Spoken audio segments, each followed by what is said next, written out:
Good morning, friends. It's your Loopy project guy continuing our series on the off-the-grid cabin. So we're making good progress. Today we're going to focus on the water utility, how it flows through the cabin, including the finish out of some of the bathroom fixtures and appliances there.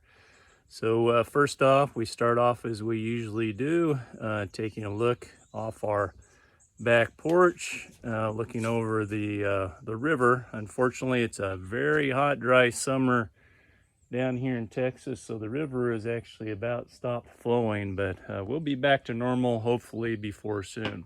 All right, so let's get back to the cabin here and start off with our water utilities. So we've got a temporary water tank here that I've set to test the system, look for leaks, that sort of thing in our water system in the cabin.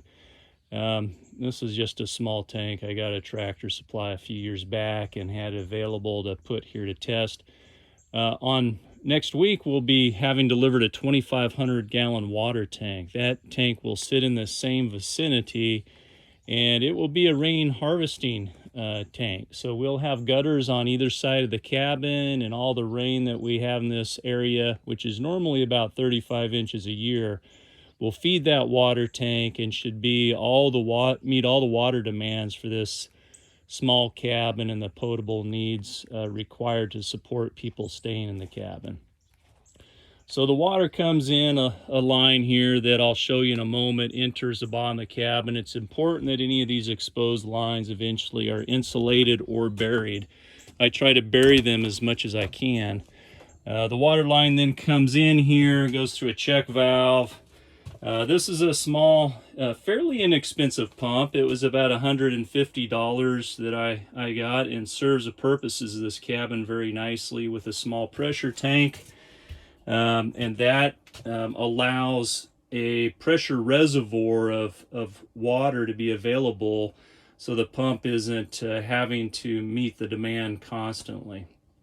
Put in a pressure gauge. The line then comes up and goes through the filter rack. We have a particle filter and a carbon filter. The particle filter is mainly for particles, trapping small pieces of material that happen to get through. The charcoal filter is more for filtering out chemicals in the water. And finally, UV light, which is designed to kill the bacteria.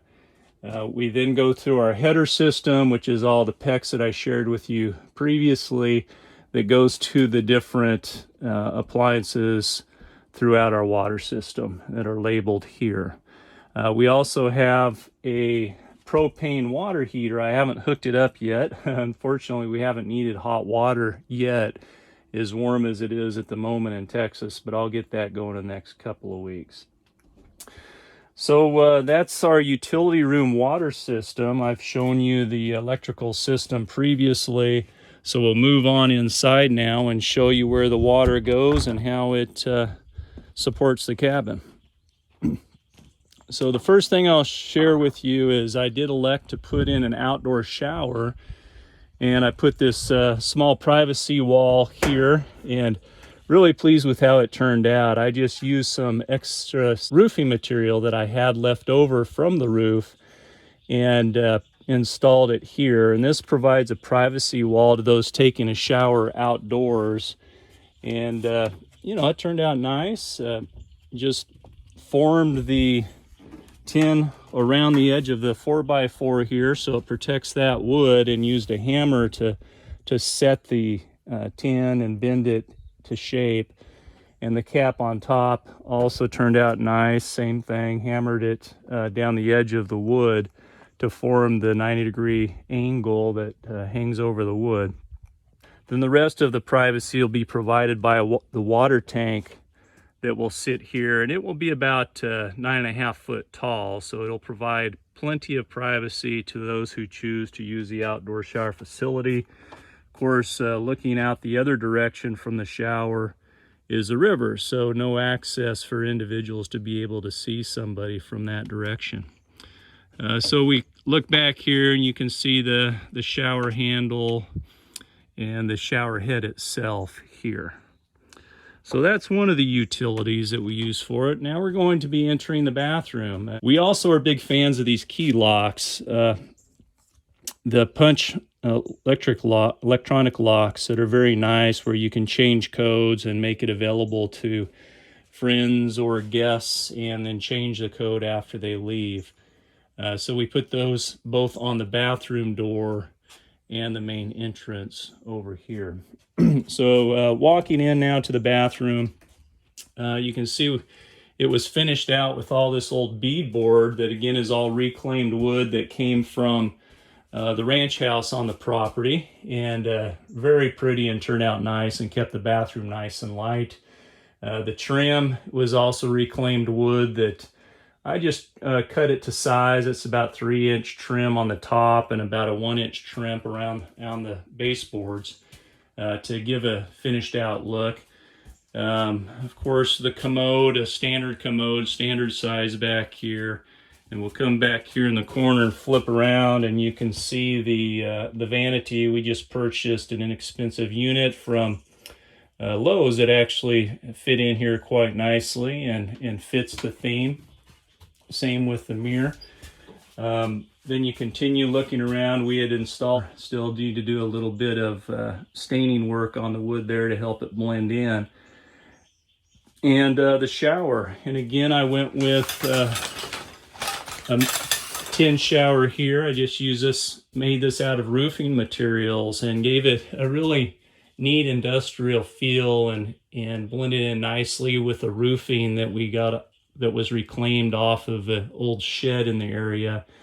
The tin in the shower is new, and I intentionally looked for something that had a bit shallower profile so it doesn't stick out too far and inhibit somebody being in the shower and bumping into it. So shower turned out nice.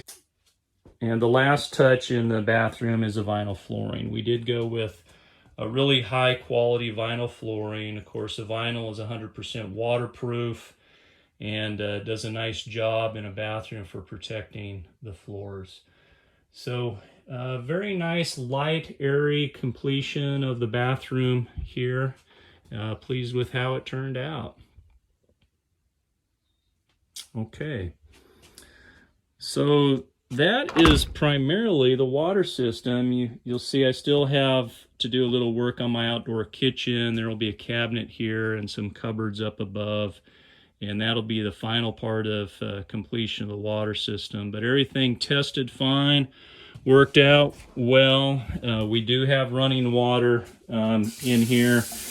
So you may be asking yourself, well, where does this water go? Well, that's the last part of the project, is the septic. So I did hire an engineer to come out and do a proper design for the septic system.